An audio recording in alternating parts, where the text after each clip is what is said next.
Huwag ibigin ang mundo. Ano ba ang pinagmumulan ng mga pag-aaway at alitan ninyo? Hindi ba't ang masasamang kagustuhan na naglalaban-laban sa puso nyo? May mga ninanais kayo pero hindi nyo makamtan, kaya handa kayong pumatay dahil dito.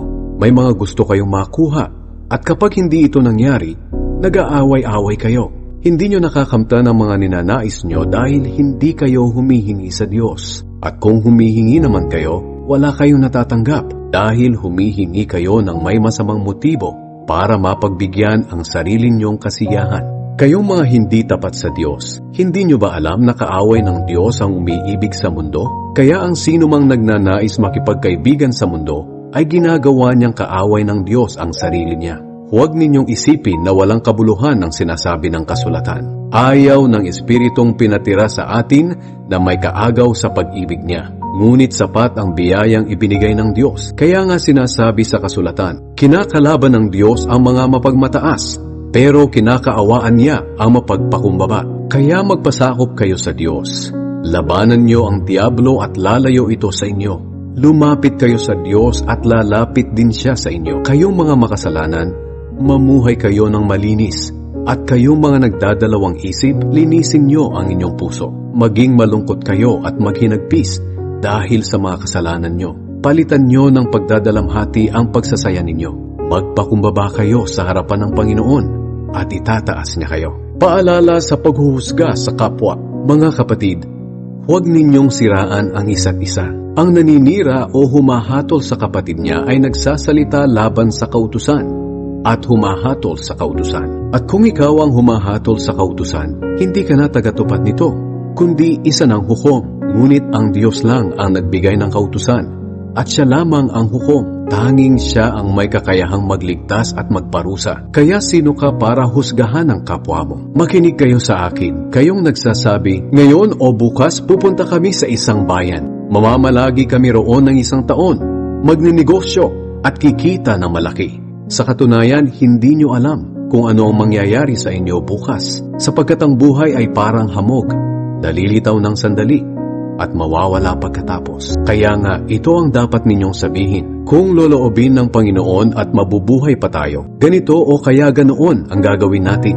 Ngunit sa ngayon, nagmamalaki at nagmamayabang kayo.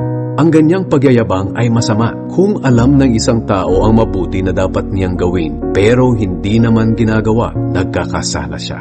Kayong mayayaman, makinig kayo, umiyak kayo't maghinagpis dahil sa mga kahirapang darating sa inyo. Nabubulok na ang mga kayamanan nyo at sinisira na ng insekto ang mga damit ninyo. Itinatago nyo lang ang mga pera nyo at hindi naman napapakinabangan. Sa mga huling araw, hahatulan kayo sa impyerno dahil sa pera ninyong hindi naman ginamit sa kabutihan. Sayang lang ang mga itinago nyo dahil malapit na ang katapusan ng mundo. Pakinggan ninyo ang reklamo ng mga manggagawa laban sa inyo. Pinagtrabaho ninyo sila sa inyong bukirin, pero hindi ninyo binigyan ng sahod. Nakarating na sa Panginoong makapangyarihan ang mga hinaing nila. Namuhay kayo ng marangya at maluho sa mundong ito. Para nyo na ring pinataba ang sarili nyo para sa araw ng pagkatay.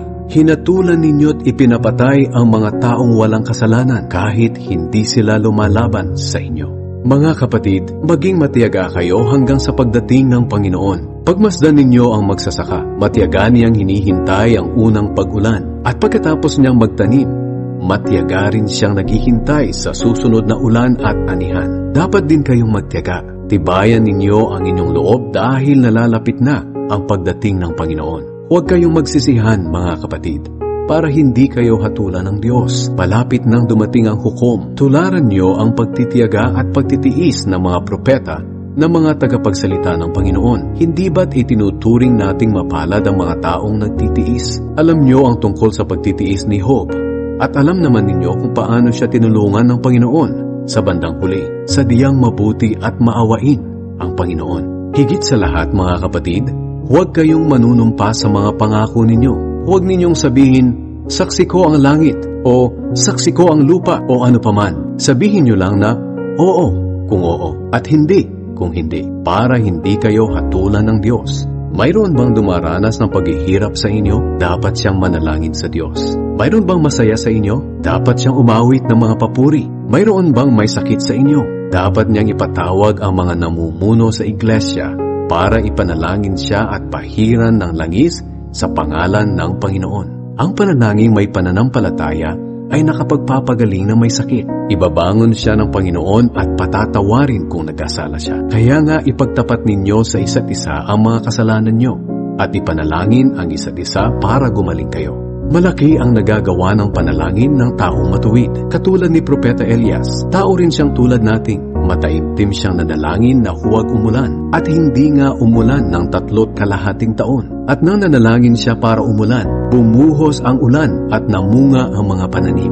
Mga kapatid, kung nalilihis sa katotohanan ang isa sa inyo at may nakapagpabalik sa kanya sa tamang landas, dapat ninyong malaman na ang nagpabalik sa isang makasalanan mula sa kanyang masamang pamumuhay ay nagliligtas ng kaluluwa ng taong yon sa kamatayan at magdudulot ng kapatawaran ng maraming kasalanan.